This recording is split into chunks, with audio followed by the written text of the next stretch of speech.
Hay una ilusión que se repite en todas las épocas de la humanidad, con distintos disfraces y matices, pero al final la misma ilusión. La ilusión de que la bondad humana por sí sola ya basta para sostener una sociedad. El Sefer Bereshit, después del diluvio, pulverizó esa fantasía sin pedirles permiso. El Tanaj introdujo el gobierno no porque ame el poder, sino porque teme al caos, no porque idealice a la autoridad, sino porque ya sabe y conoce cómo es la anatomía del yetzer, la inclinación o el impulso, cuando no encuentra límites externos. No porque el ser humano sea incapaz de virtud, sino porque la virtud sin estructura se vuelve frágil y en tiempos de presión se rompe, se quiebra, se destruye por sí misma. Por eso, tras el diluvio, la Torá instala una pieza que parece política, pero en realidad es teología aplicada: la legitimación de una orden civil con capacidad de juzgar. En otras palabras, el pacto universal no solo prohíbe la violencia, sino que crea el mecanismo para contenerla y juzgarla. Y el mecanismo se llama dinim, sistemas judiciales, halajot, leyes, la obligación de establecer tribunales y estructuras de justicia. ¿Y por qué? Porque un mundo sin justicia, queridos alumnos, sin justicia institucional, es un mundo donde el fuerte decide la moral, y eso, en el lenguaje de Bereshit capítulo 6, siempre termina en jamás, en violencia, en rapiña, perversidad y aberración. Observando el texto del Sefer Bereshit capítulo 9 verso 6, donde la Torá pronuncia Shofech dam ha'adam ba'adam damo yishafech, el que derrame sangre del hombre, por el hombre su sangre será derramada. Esto es una frase que la mente superficial lo lee como un tipo de venganza, pero nuestra bendita Torá, en su lógica de pacto, la presenta como una arquitectura de responsabilidad. ¿Qué significa Ba'adam? Por el ser humano. Nuestros jajamim leyeron aquí el fundamento de la justicia humana. El Creador delega en el ser humano, en sistemas humanos, la tarea de sancionar el crimen más grave, que es el asesinato. No porque Hashem necesite ayuda, sino porque el mundo necesita una estructura. Si el asesinato queda sin respuesta, se vuelve permiso, se vuelve impunidad. Si se vuelve permiso, se vuelve entonces una cultura. Y si se vuelve una cultura, el mundo vuelve al umbral del diluvio. Se convierte un mundo en, pues así es aquí, no pasa nada, nunca hay castigo. Así son nuestros líderes, así es nuestro país. Y eso no puede ser, queridos alumnos. Por eso el Tanaj no se limita a decir no mates, sino que instala un principio de autoridad legal. Es la diferencia entre una moral de frases y una civilización de instituciones. La Gemara en el Masejet Sanedrín 56a y el amplio Sugya hasta el 60a no discute los mandamientos no ajidas como un inventario abstracto nada más, sino como un sistema mínimo para la existencia social. Allí se enseña que dinim, las leyes y los tribunales, son una de las Sheba Mitzvot Shel Noyaj, los 7 mandamientos de Noyaj, es una de esos 7. El Rambam Maimónides codifica con una claridad que no admite romanticismos en Ilhot Melahim y establece que los Benei Noyaj, los descendientes de Noé, están obligados a instaurar cortes y juzgar según estas leyes. Y aquí aparece lo que muchos no quieren aceptar. La Torá no concibe una humanidad espiritual sin una infraestructura de justicia. La espiritualidad sin justicia institucional se convierte en simple teatro. ¿Por qué? Porque permite que el mal se disfrace de libertad y que el más fuerte se autonombre auténtico. En cambio, cuando existe un orden civil con autoridad legítima, el mal tiene fricción, no se mueve gratis ni fácil. La justicia crea resistencia a los impulsos. Ahora, la introducción del gobierno tras el diluvio tiene una razón narrativa y otra razón metafísica. Narrativamente, Bereshit del 4 al 6 mostró el colapso. El robo se normalizó, la violencia también se volvió un sistema, la corrupción se volvió un clima natural. El diluvio reinicia todo, pero el texto dice, el Yetzer Lev HaAdam Ra Mineorav, el impulso del hombre es malo desde su juventud, o sea, la fragilidad permanece ahí. Por lo tanto, el nuevo mundo necesita un andamiaje. La razón metafísica es aún más profunda. La Torá está enseñando que el orden civil no es un invento humano contingente, sino una extensión de Malhut, la extensión del reinado, del orden en el plano social. En la Kabbalah, Malhut es la dimensión donde el orden se hace visible y operativo. Sin Malhut, todo queda en simple potencial. Así, un sistema de justicia es una forma de Malhut humana alineada con la Malhut divina, una representación terrenal del principio de que la realidad no es anarquía, sino un reinado. Y esto no diviniza al Estado, Haz Shalom, sino que lo responsabiliza. Si el gobierno es Malhut, que está mal alineada, se va a volver una tiranía y entonces deja de ser medicina y se vuelve una enfermedad para la sociedad y para la nación que tiene un gobierno así. Aquí es crucial no confundir autoridad con sacralidad. La Torá no santifica el poder, sino que lo está limitando. La misma frase que autoriza justicia por el ser humano la ancla en el motivo.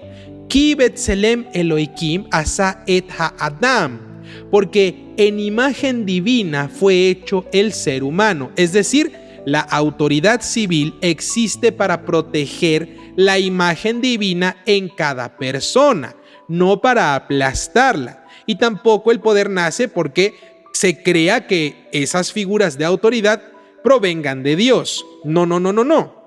Es para proteger la imagen divina de cada persona. La dignidad humana no es concesión del Estado. El Estado es el instrumento para proteger una dignidad que viene de Hashem. Esta es una teoría política torática que destruye dos ídolos opuestos. El ídolo del poder absoluto, es decir, el Estado que decide quién vale más y quién vale menos, y el ídolo del individualismo absoluto que nos dice que nadie me puede decir nada porque yo soy único e inigualable. La Torá nos está diciendo, el individuo porta imagen divina y por eso no puede ser violado. Pero el individuo también porta impulsos y por eso necesita límites. Entonces el orden civil debe nacer para sostener ese equilibrio. Rashi, cuando explica términos como jamás y los pasajes del diluvio, nos sugiere que la corrupción era sistemática, no incidental. Y ahí está la lección. Cuando el mal se vuelve sistémico, ya no basta la bondad privada. Una persona justa en un mar de injusticia va a necesitar instituciones que no la obliguen a vivir en supervivencia permanentemente.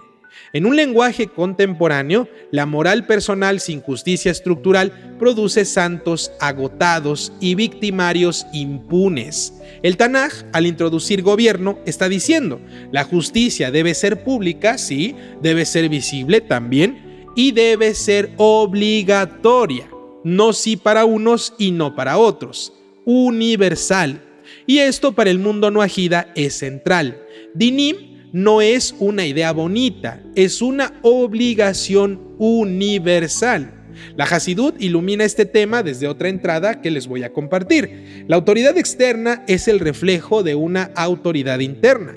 Si el ser humano no gobierna su yetzer, su impulso, su inclinación, va a buscar gobiernos que lo compensen o lo justifiquen, o se va a someter a tiranos, dictadores para delegar responsabilidad. Y va a decir, yo solo obedecía. O bien se va a rebelar contra toda norma para coronar su deseo y va a decir que nadie me manda a mí, ¿no? La Torá no acepta ninguna de estas evasivas. La Torá nos dice, el orden civil existe para contener al mal, pero también para educar al bien. Cuando una sociedad tiene leyes justas, entrena hábitos. Cuando entrena hábitos, eleva el carácter. El Alter Rebbe, al hablar de disciplina y Kabbalat Oel, la aceptación del yugo divino, nos enseña que el yugo no es la negación del yo, sino la formación del yo. Y eso aplica socialmente también. Una cultura sin disciplina no produce libertad, produce una esclavitud al impulso. El orden civil, entonces, en su forma sana, debe ser una pedagogía colectiva de contención. Pero hay un aspecto aún más delicado. La Torá introduce gobierno tras el diluvio precisamente porque el diluvio mostró el precio de la impunidad. La impunidad es el fertilizante de Hamás, de la pudrición, de la corrupción del ser humano. Cuando el ladrón roba y prospera, cuando el violento golpea y es admirado, cuando el corrupto se enriquece y es celebrado, el mensaje social es una blasfemia práctica. El mal está funcionando. Y si el mal funciona, el bien se vuelve ingenuidad. La Torá no permite que el mundo enseñe esa brutal blasfemia y mentira.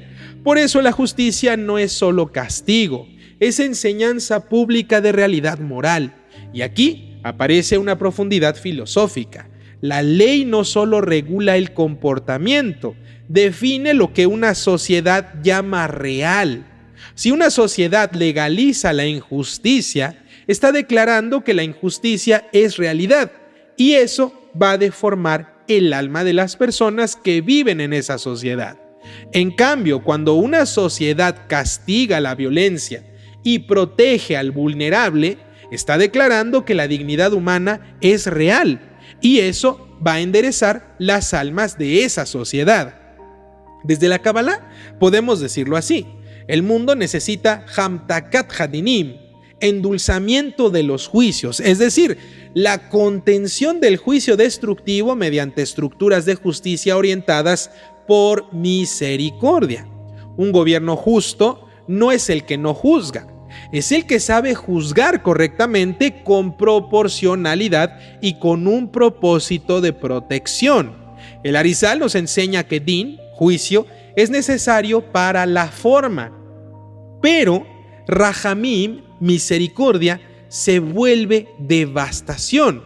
Aplicado al orden civil, las leyes sin compasión se vuelven crueldad burocrática, pero la compasión también sin leyes se vuelve caos sentimental y emocionalismos. La Torá te exige la síntesis de ambas. Ahora, en el marco noajida, ¿qué implica dinim de forma práctica y contundente? Implica que una sociedad debe establecer tribunales, establecer procedimientos, sanciones y un marco legal que haga cumplir los principios básicos del pacto. Prohibición del asesinato, la prohibición del robo, la prohibición de la violencia, la prohibición de la violencia sexual también, la blasfemia, la idolatría, la crueldad animal en el sentido de vermin ajai, no comer un miembro de un animal vivo, y la protección del orden. La Guemará discute incluso si dinim incluye leyes de restitución de daños, de comercio, etc. ¿Por qué? Porque entendemos que sin regulación económica la injusticia se vuelve entonces más sofisticada. El Masejet Sanedrín nos enseña que el robo fue lo que selló el decreto del diluvio. Por lo tanto, el mundo postdiluviano necesitaba economía con justicia. Y esto es tremendamente actual. No hay paz social sin justicia en contratos, sin protección de propiedad, sin sanción a fraude, sin transparencia. El Tanaj no es ingenuo, queridos alumnos. El mal no solo mata con cuchillos, mata con contratos corruptos, con extorsiones, con intereses exorbitantes, con sistemas que exprimen al débil y facilitan la vida del opulento, del grande, del poderoso. Y aquí aparece otra pregunta incisiva. Si el gobierno es necesario, ¿por qué tantas veces se vuelve una tiranía o una dictadura? Porque el poder, que no tiene límites, se vuelve una idolatría. No hay más. La Torá por eso no solo introduce autoridad, introduce el principio de que la autoridad está bajo un pacto superior. Ningún gobierno es fuente última de moral. La fuente única es Hashem y la dignidad del Selem Elohim, la imagen divina que todo ser humano posee. Cuando un gobierno se cree dueño de la vida, se convierte en un faraón. Cuando un gobierno reconoce que su función es proteger la imagen divina, entonces se convierte en un gobierno servidor. Esta diferencia es la línea entre civilización y opresión. Y aunque el Tanaj desarrollará más adelante leyes específicas para reyes en Israel, aquí ya planta el principio universal. El poder existe para servir al pacto, no para reemplazar al pacto. Al final, la introducción del gobierno tras el diluvio es una confesión torática sobre la condición humana. La humanidad necesita instituciones porque la humanidad tiene sombras, pero también es un acto de esperanza. Si se nos ordena construir justicia, es porque se cree que podemos tener justicia. El pacto no es una condena, es una posibilidad. Y quizá la lección más conmovedora es esta. Hashem no le dice a Noach: vive escondido para no corromperte. No, de ninguna manera. Él le dice, en esencia, reconstruye tú el mundo. La Torá entonces no te llama a huir del otro ser humano, te llama a ordenarlo, porque el objetivo no es una santidad aislada, sino una santidad social.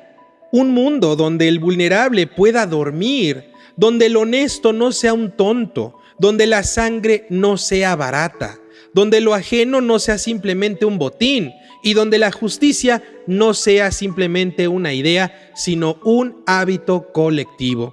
Y así, cuando el Sefer Bereshit coloca la autoridad humana en el corazón del pacto, está dibujando una imagen muy poderosa.